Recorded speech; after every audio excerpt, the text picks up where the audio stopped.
நான் உங்கள் அன்பான சயின்டிபிக் வேதிக் அஸ்ட்ராலஜர் அஸ்ட்ரோ அரஞ்சி பேசுகிறேன். நல்லது நினைப்போம், நல்லதே நடக்கும். இந்த வீடியோல நம்ம என்ன பார்க்க போறோம்னா, மகர ராசிக்காரர்களுக்கு மே 2026 எத்தகைய ஒரு பலன்கள் நிறைந்த ஒரு மாதமாக இருக்க போகுதுன்னு பார்க்குறோம். இப்ப பாருங்க, சயின்டிபிக் வேதிக் அஸ்ட்ராலஜி முறையில எந்த விதத்திலும் மிகைப்படுத்தாமல் உள்ளது உள்ளவாறு ஒரு கிரகமும் ஒரு மாதிரியான அமைப்புல இருக்கும் பொழுது எது மாதிரி தாக்கத்தை கொடுக்குதுங்கிறது அந்த அறிவியல் சார்ந்த கலையாகிய இந்திய வேத ஜோதிட அடிப்படையான சயின்டிபிக் வேதிக் அஸ்ட்ராலஜி நம்ம பார்க்க போறோம். எதையும் மிகைப்படுத்தாமல் பரிகாரங்கள் அது மாதிரி விஷயத்துக்குள்ளெல்லாம் போகாமல் உள்ளது உள்ளவாறு எது மாதிரி பலனை கொடுக்க போகுது, உங்கள் கர்மவினை எப்படி இருக்குது, எது மாதிரி விஷயத்தை உங்களுக்கு ஜாதகத்தில் அடுத்து வரக்கூடிய அமைப்பு கொடுக்க போகுதுங்கிறது நம்ம பார்க்க போறோம். இது ஒரு பொதுவான பலன் தான். இப்ப பாருங்க, மகர ராசிக்கு 2026 மே மாதம் எப்படி இருக்குன்னா, ராசி 6ஆம் இடத்திலே நீடித்திருக்கிறார் மாதம் முழுவதும். குருவே பார்த்தீங்கன்னா ஜூன் மாதம் தான் பயிற்சி அடைகிறார். மே மாதத்தில் எந்த மாற்றமும் இல்லை. 3ஆம் இடத்துல சனி இருக்கிறார். 7 நாள் சனியிலிருந்து நீங்கி இருக்கக்கூடிய மகர ராசிக்காரர்கள் ஓரளவுக்கு மீண்டு வாழ்க்கையில முன்னேறக்கூடிய அமைப்புக்கு வந்துட்டு இருக்கீங்கிறதா உண்மை. 2ஆம் இடத்துல ராகு, 8ஆம் இடத்துல கேது இருக்கிறார். இப்ப இது மாதிரி ஒரு ஆண்டு கிரகம் சஞ்சாரம் இருக்கும் பொழுது மாத கிரகம் எப்படி இருக்குன்னு பாத்தீங்கன்னா, செவ்வாய் பாத்தீங்கன்னா மீனத்திலேயே ராசி அதிபதியோட முதல் 2 வாரம் இருந்து சில மன சஞ்சலங்கள், சில ரெஸ்ட்லெஸ்னஸ், சில கோபதாபங்கள், சில சௌரிய கோளாறுகள்லாம் மே மாதம் 2 வாரம் முதல் 2 வாரம் மகர ராசிக்காரர்களுக்கு செவ்வாய் சனியோட சேருவதனால் கொஞ்சம் அது மாதிரி ஒரு தாக்கங்கள் இருக்கு. ஆனா மே செகண்ட் ஹாஃப்ல இருந்து பாத்தீங்கன்னா செவ்வாய் சனியோட விலகிறது நல்ல அமைப்பு. 4ஆம் இடத்துக்கு 10ஆம் இடத்துக்கு செவ்வாய் பார்ப்பது தவறு இல்லை. அதே சமயத்துல புதன் பாருங்க 4 இருந்து 5க்கு மாறி 5ஆம் இடம் என்று சொல்லப்படுகிற சுக்கிரனோட வீடாகிய ரிஷபத்துக்கு வருவது அருமை. அதே மாதிரி சூரியனும் 5க்கு வரார்.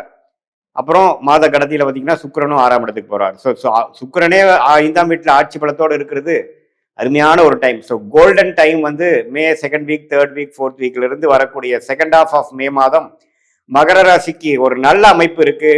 காதல் கை கூடக்கூடிய அமைப்பு, குழந்தைகளால் நல்ல கல்யாணமான தம்பதியருக்கு குழந்தைகளால் நற்செய்தி, குடும்பத்துல குதூகலம், வண்டி வாகனம் சேர்க்கை, வீடை வசதிப்படுத்திக்கிறது, அது மாதிரி பல நல்ல விஷயங்கள், ஆரோக்கியமான விஷயங்கள், கலகலப்பாக இருக்கக்கூடிய விஷயங்கள், சுப விஷயங்கள் நடக்கக்கூடிய அமைப்பு மகர ராசிக்காரர்களுக்கு மே 2026 குறிப்பா சொல்லணும்னா செகண்ட் ஹாஃப் ஆஃப் மே அற்புதமாக இருக்கு. அதை நீங்க கரெக்டா யூஸ் பண்ணிக்கணும். அந்த நேரத்துல பாத்தீங்கன்னா ஏனோதானோன்னு இல்லாம வரவேண்டிய வாய்ப்புகளை கரெக்டா நீங்க உபயோகப்படுத்தி கொண்டு இந்த குரு, சுக்கிரன், அதே சமயத்துல புதன், அது மாதிரி கிரகங்கள்லாம் நல்ல ஒரு வசதிப்படுத்துவதற்காக ஒரு சுப விரயத்தை கொடுத்து நல்ல வாழ்க்கையில அடுத்த லெவலுக்கு நம்ம போகக்கூடிய அமைப்பை கொடுக்கிறார்.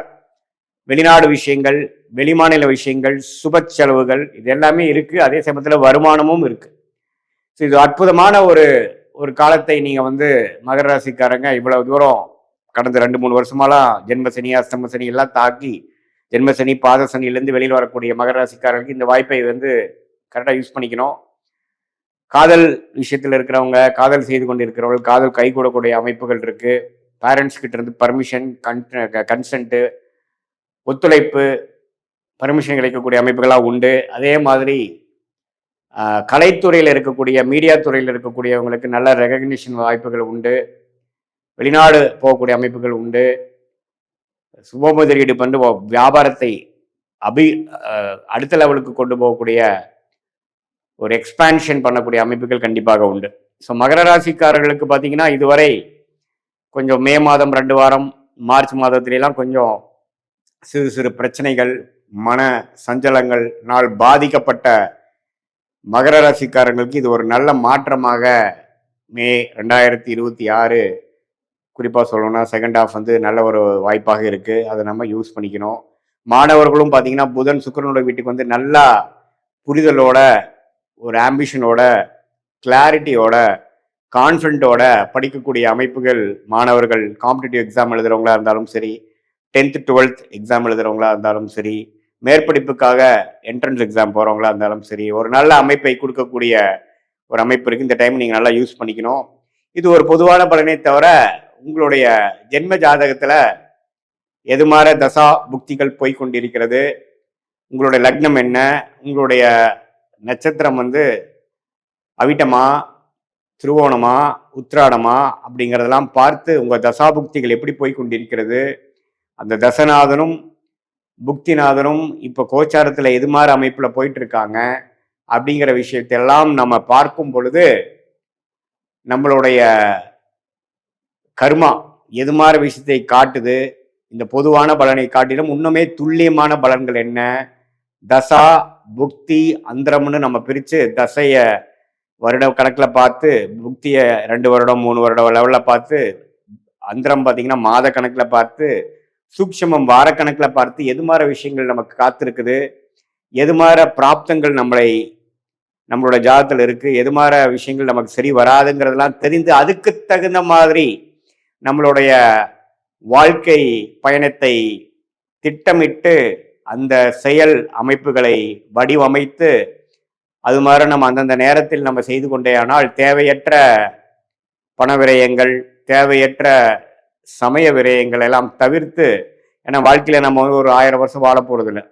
ஒரு 20-25 வயசுக்கு மேலே நம்ம வேலைக்கு வந்துட்டோம், தொழிலுக்கு வந்துட்டோம்னா ஒரு 30-35 வருஷம் மேக்ஸிமம் நம்ம கெரியர் இருக்குது. அதுக்கப்புறம் ரிட்டையர்மெண்ட் ஆகிறோம். அதுக்கப்புறம் நம்ம முதல் மாதிரி ஆக்டிவாக இருக்க முடியாது.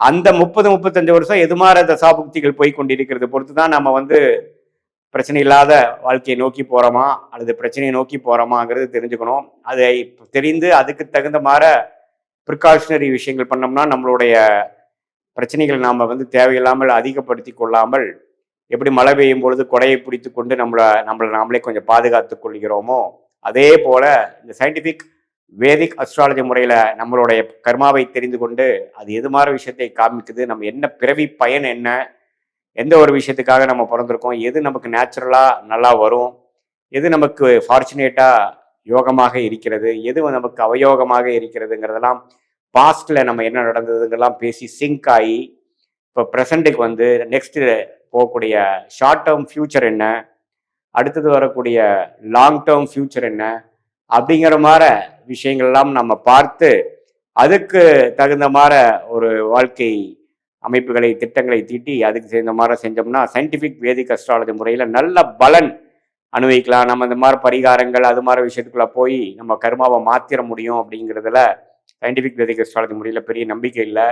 ஆனால் என்ன விஷயம் எப்படி நடக்குது, எது மாதிரி எது விஷயங்கள் காட்டுதுங்கிறது தெரிந்தால் அதுக்கு தகுந்த மாதிரி மென்டலாக ப்ரிப்பேர்ட் ஆகி நம்மளுடைய பிராப்தங்களை நம்ம அதிகரிக்க முடியும், நம்மளுடைய பர்சன்டேஜ் ஆஃப் சக்ஸஸை இன்க்ரீஸ் பண்ணிக்க முடியும், அதிகரித்துக்க முடியுங்கிறதை நாம் தெரிஞ்சுக்கணும்.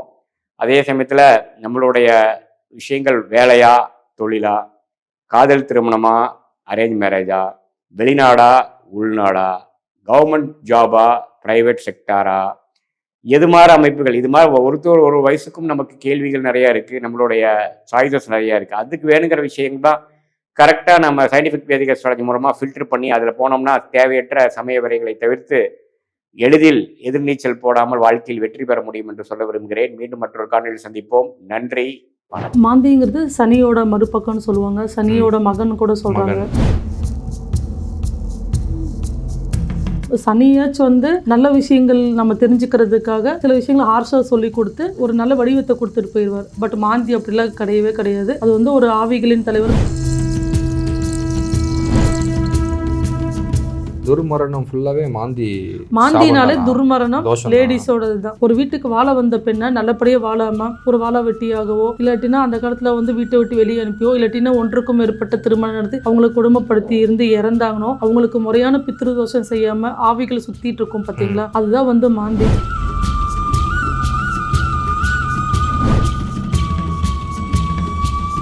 அதாவது ஆவிகளாக பிடிக்கிறது உண்மைதானா? உண்மை, 100% உண்மை. எப்படி கடவுள் இருக்கிறது உண்மை அப்படின்னு சொன்னா இது நல்ல சக்தி இருந்தால் கெட்ட சக்தின்னு ஒன்று இருக்கும். சோட்டானிக்கரையில் சும்மா உட்காந்துட்டு எல்லாரும் விடியோடி சும்மாவா கத்திட்டு இருக்க போறாங்க கிடையாது. கண்டிப்பா ஆத்மான்ட்டு ஒன்று இருக்கு. அது கண்டிப்பா அந்த ஆவிகளோட சக்தி இருக்கு.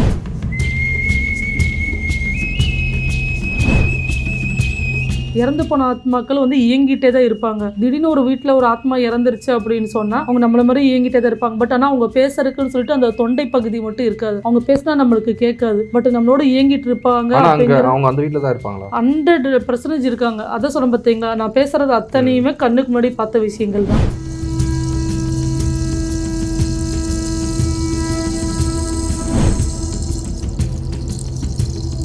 பித்ருதோஷம், பிரேத தோஷம், மாந்தி தோஷம், இது எல்லாமே ஒன்று தானா? எல்லாமே ஒண்ணுதான். எல்லாம் ஒன்று தான். எல்லாமே ஒண்ணுதான். எல்லாமே லேடிஸ் சம்பந்தப்பட்ட விஷயங்களா தான் எல்லாம் லேடிஸ் சம்மந்தப்பட்ட விஷயம். ஆமா, இருக்கும். இது கிரியேட் ஆகிறதுக்கு காரணமே அதுதான். ஆமா.